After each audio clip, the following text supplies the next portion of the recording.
జై హో.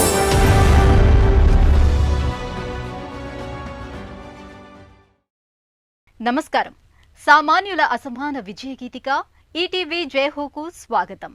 తెలంగాణ గడ్డ మీద ఓ తండాలో పుట్టిన అతడికి చదువంటే ఎంతో ఇష్టం.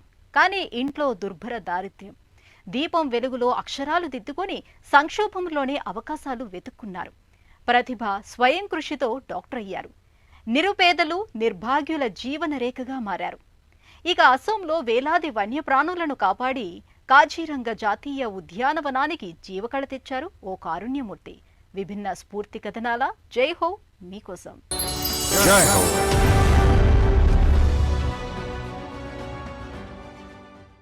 గిరిజన తండాలో చైతన్య దీపం, ఆరోగ్య సంరక్షణలో నేడు నిరుపేదల ఆశాదీపం. ఆ ఆశయ శిఖరం ఓరుగల్లు జిల్లా తూర్పు తండా నుంచి వచ్చిన డాక్టర్ రవీంద్ర చౌకీదార్. పేదల శ్రేయస్సుకు సుశ్రుత ఫౌండేషన్ను నెలకొల్పారు. మహబూబాబాద్ జిల్లాలో ఆసుపత్రి నిర్మించి మెరుగైన వైద్య సేవలు అందిస్తున్నారు. వైద్య విద్య చదివే పేద విద్యార్థులకు ఆర్థికంగా తోడ్పడుతున్నారు. పేదరికం నాడి తెలిసిన వైద్యుడు. ఆ ఆత్మీయ స్పర్శకే సగం జబ్బు తగ్గిపోతుందంటారు సేవలు పొందిన రోగులు. గిరిజనుల చెంతకే వైద్యాన్ని తీసుకెళ్లి వారి ఆరోగ్య భాగ్యరేఖగా మారిన డాక్టర్ రవీందర్ చౌకీదార్ వైద్య నిపుణుడిగానే కాదు, సామాజిక సేవకు ఎంతో నిబద్ధుడు. ప్రస్తుతం మహబూబాబాద్ ప్రభుత్వ వైద్య కళాశాల ఆసుపత్రిలో అసిస్టెంట్ ప్రొఫెసర్. ఖరీదైన శస్త్రచికిత్సలను పేదలకు అందుబాటులోకి తెచ్చిన ఆయన సమాజాన్ని తన సేవల ద్వారా ప్రభావితం చేశారు. 1991లో నా మిత్రుడు బాలావత్ భిక్షపతి, తను ఈ ఆశ్రమ స్కూళ్లలో మనకు 3 పూటలు తిండి పెడతారు, బట్టలు ఇస్తారు, పుస్తకాలు ఇస్తారు, వ్యక్తిగత అవసరాలకు కావాల్సినటువంటి అన్ని సౌకర్యాలు కల్పిస్తారని ఒక ఆశ్రమ స్కూల్ని నన్ను, నా మిత్రుడు మోహన్ అని మేము ముగ్గురం ఇంట్లో నుండి వెళ్ళిపోయామన్నమాట. గంగారం అనే విలేజ్కి వెళ్ళాను. ఆ గంగారం అనే విలేజ్లో ఒక చిన్న ఏయుపిఎస్ ఆశ్రమ upper primary school, Jaganmohan Reddy sir అని హెచ్ఎం ఆ స్కూల్కి మాకు కావాల్సిన అన్ని వస్తువులు ఇచ్చి మేము అక్కడ చదువుకొని మాకు ఒక ఆశ్రయం కల్పించారు సార్.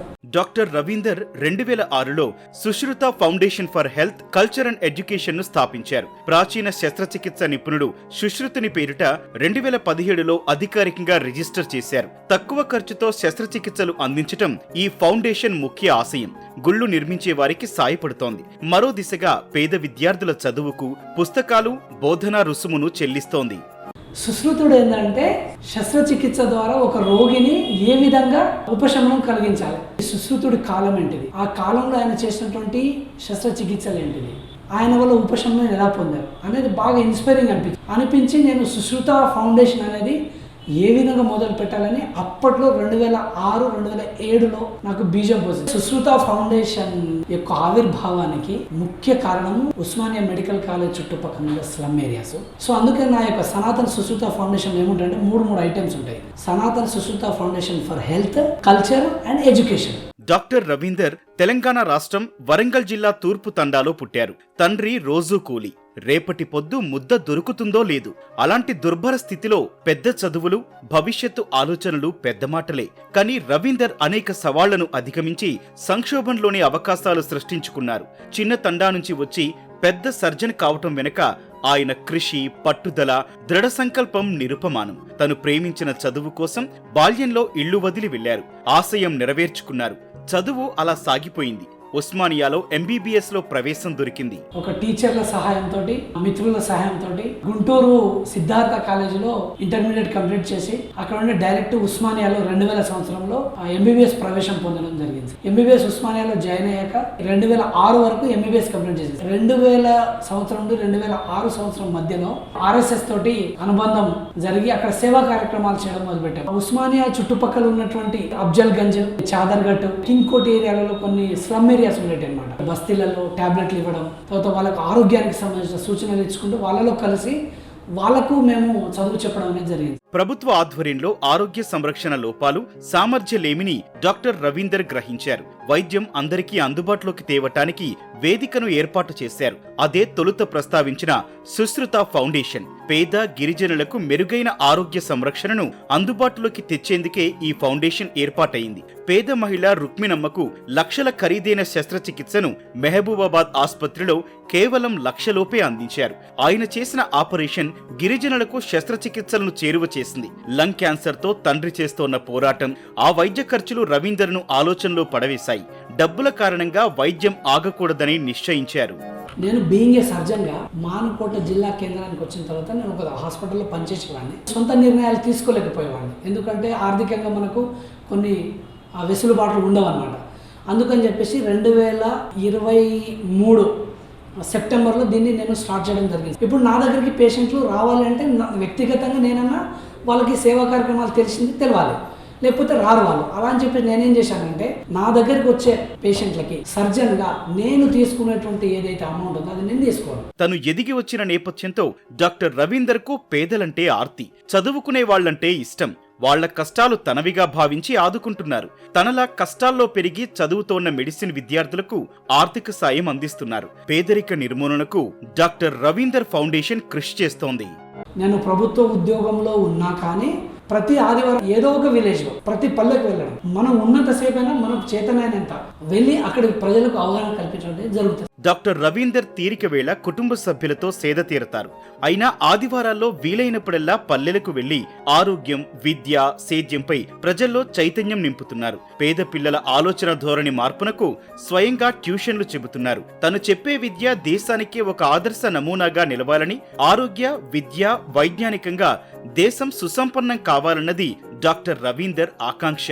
పేదవాళ్ళు ఎవరైతే తిండికి కూడా కష్టం ఉండి, షెల్టర్కి కూడా కష్టం ఉండే పిల్లలు ఎవరైతే ఉంటారో వాళ్ళకి ఎడ్యుకేషన్ ఇప్పించాలన్న ఒకే ఒక ఉద్దేశంతో Sushruta foundation for health education and culture ద్వారా మేము ఎడ్యుకేషన్ ఇప్పిస్తున్నాం. మన ప్రపంచం పెద్దదై వన్యప్రాణి ప్రపంచ పరిధి తరిగిపోతుంది.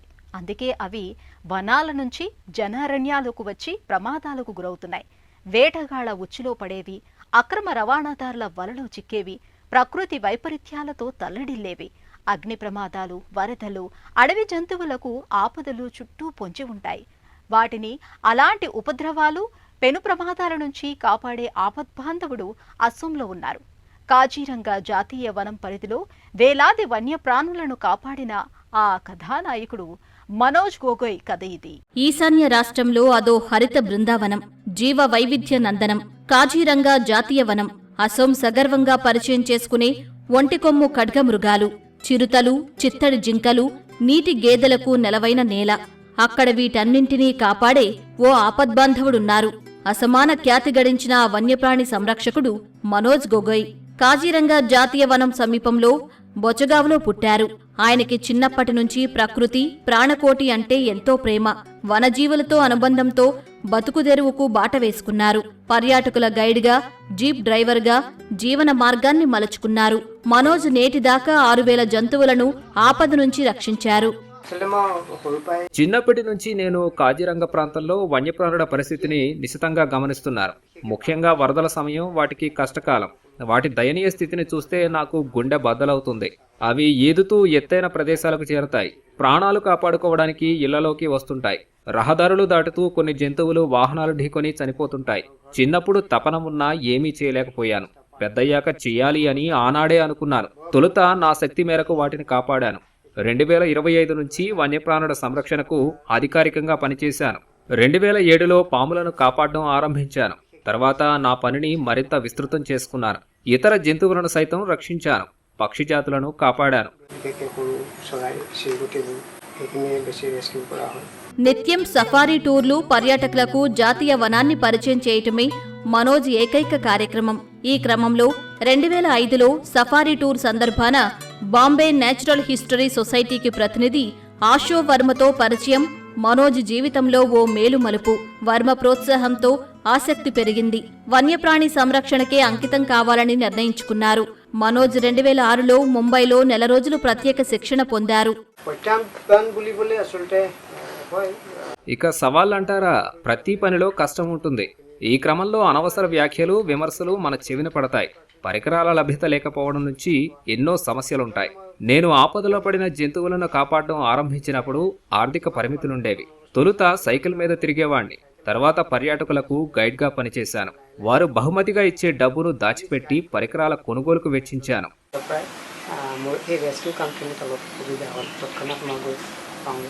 2007లో కశ్మీరీ సైకియాతో మనోజ్ వివాహమైంది.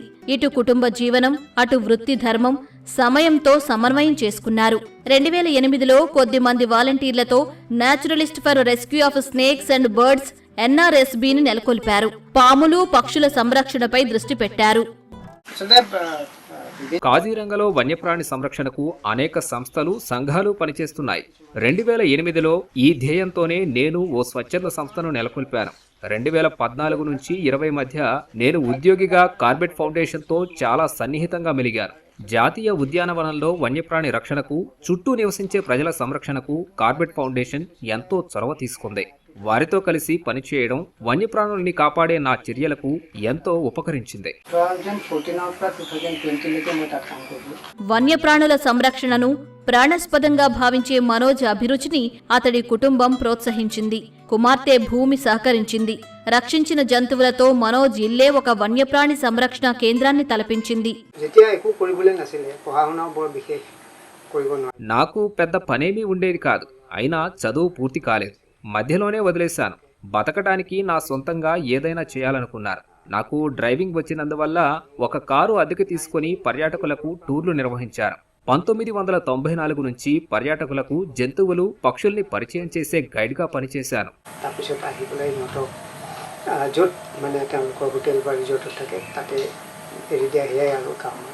వన్యప్రాణి సంరక్షణలో అవిరళ కృషికి గాను మనోజ్ను ప్రపంచం గుర్తించింది.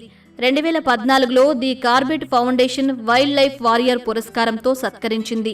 మనోజ్ పనిచేసేది కేవలం వన్యప్రాణులను రక్షించడానికే కాదు, కోలుకునేదాకా వాటికి పునరావాసం కల్పిస్తారు. తర్వాత స్వేచ్ఛగా వదిలివేస్తారు. ప్రతి జంతువుకు కొన్ని ప్రత్యేక అవసరాలుంటాయి. Brown fish owl, kingfisher పక్షులు, మరికొన్ని అతని నేస్తాలయ్యాయి. వన్యజీవుల్ని కాపాడడం ఆయా పరిస్థితులకు అనుగుణంగా ఉంటుంది. గాయపడ్డ వాటిని పట్టి చికిత్స చేయడం, తర్వాత సజీవంగా వాటిని వదిలివేయటం. రెస్క్యూ అంటే ఇదే. వేరు వ్యక్తులు సాయపడితే మా పని సులభం. కొన్ని పర్యాయాలు జంతువులు వెదురు పొదలు, కంచెల్లో ఇరుక్కుపోతాయి. కొన్ని సమయాల్లో మన ఇళ్లలోకి వస్తాయి, వలలో చిక్కుకుంటాయి, లేదా రోడ్డు దాటుతుండగా వాహనాలు ఢీకొని గాయపడతాయి. మనోజ్కి వన్యప్రాణుల సంరక్షణలో భవిష్యత్తు ప్రణాళికలు ఉన్నాయి. పాములు, పక్షులను కాపాడే NRSB కార్యక్రమాలను మరిన్ని ప్రాంతాలకు విస్తరించాలని, యువతను ఇందులో నిమగ్నం చేయాలని భావిస్తున్నారు. తద్వారా కాజీరంగా జీవ వైవిధ్యాన్ని కాపాడాలని అనుకుంటున్నారు.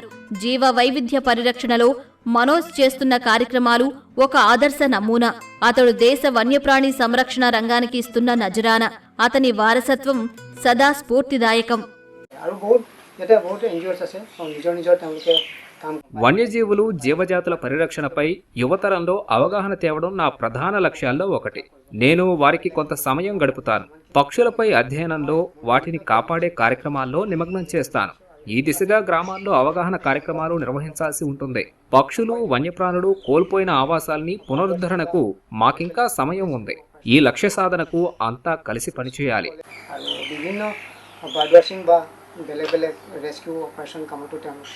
ఒకరు మానవత్వంతో పేదలకు వైద్య సేవలో ఉన్న కరుణామయుడు, మరొకరు ప్రమాదంలో ఉన్న మూగజీవులను కాపాడుతున్న రక్షకుడు. ఇద్దరూ కారుణ్యమూర్తులు, స్ఫూర్తి గీతికలు. మరిన్ని కథనాలతో వచ్చే వారం జయహోలో మళ్ళీ కలుద్దాం. నమస్కారం.